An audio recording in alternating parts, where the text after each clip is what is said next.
What's happening, crypto fam? Happy Tuesday. Good morning and welcome back to Love for Crypto. I'm Scott. Whether you're watching on IGTV, Facebook or YouTube, it's a pleasure to have you here. I'm extremely grateful you take the time out to consume the content, so thank you. Guy, well, what a morning, what a Tuesday, what a day is today. Shit's moving on. Not really looked at Twitter to see what many people are saying about the video. I watched it with Kurt, or I was listening with Kurt as Kurt was watching on Alex Cobb's stream. I don't know where the video is, so if you want to go and check the video out, then just go and watch Alex Cobb's live stream from last night. But basically, FedNow, excuse me, the Federal Reserve has announced its faster payments service, basically. So I'm just going to read through this. The Board of Governors of the Federal Reserve System, federalreserve.gov. Oh, this is the announcement now, and then you saw the video as well. So August the 5th, just yesterday, Federal Reserve announces the plan to develop a new round-the-clock real-time payment settlement service to support faster payments. The Federal Reserve Board on Monday announced that the Federal Reserve banks will develop new round-the-clock real-time payment and settlement service called the FedNow service to support faster payments in the United States. Then there is a bit of hoopla and other stuff, but there's one paragraph I want to read out. The board is now requesting comment on how the new service might be designed to most effectively support the full set of payment system stakeholders and the functioning of the broader US payment system. The board anticipates the FedNow service will be available. Screenshot and flip it if you need to. In 2023 to 2024. Right at the end of the migration. Do you know what I mean? If I just quickly go to Twitter and put Dilip Rawi, and he put a little tweet. And he shared where I got that link from. So you go to Philip Rao, then the Faster Payments Task Force, then click that link. What was she saying without saying everything? So she's talking about Ripple in the private sector without saying Ripple. She's like, we've got a private sector company working on it. Just say Ripple. She's like, we can't have one system. We can't have one system, it has to be many, which is why they're doing Hyperledger and they're all branching out using the same technologies. It's open source. We're letting the public innovation. You know, she struggled like fuck to talk about innovation without saying we're using open source technology, because people would have just know. We know already. That was I had an emotional stiffer through most of that. It was an extremely good video.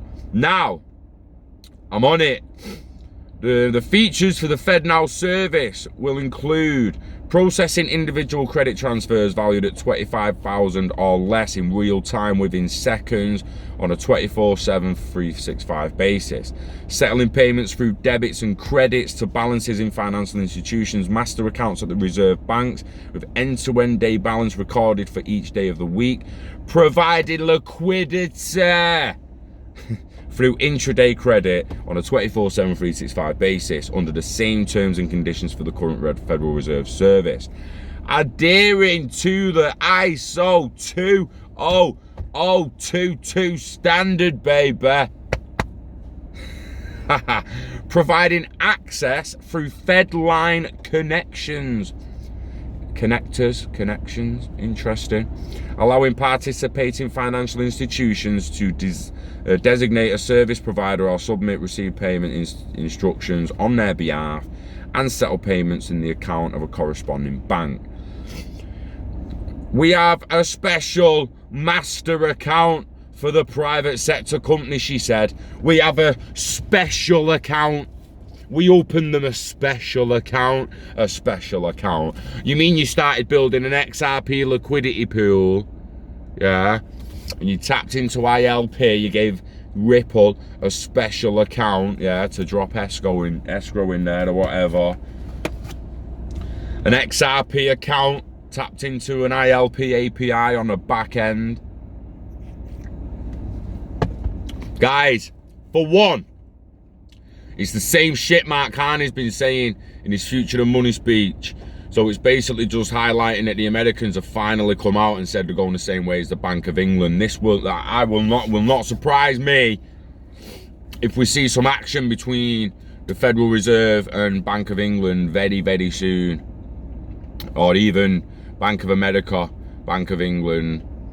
But there's going to be two major players, two big players. Oh, fucking hell.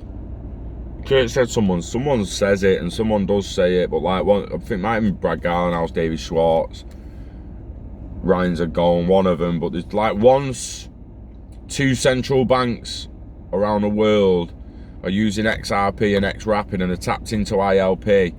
Every fucker is going to jump on it.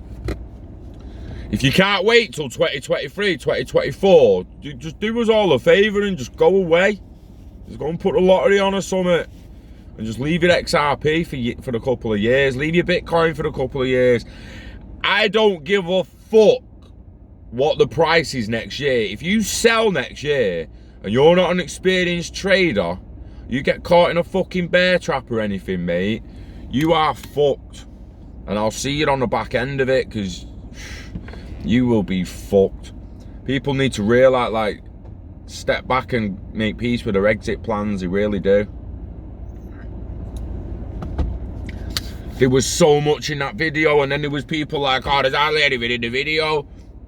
Do you mean there was hardly anything in the video? She said everything she could possibly say without saying Ripple, without saying XRP, without saying it's open source blockchain technology, without saying fucking enterprise level.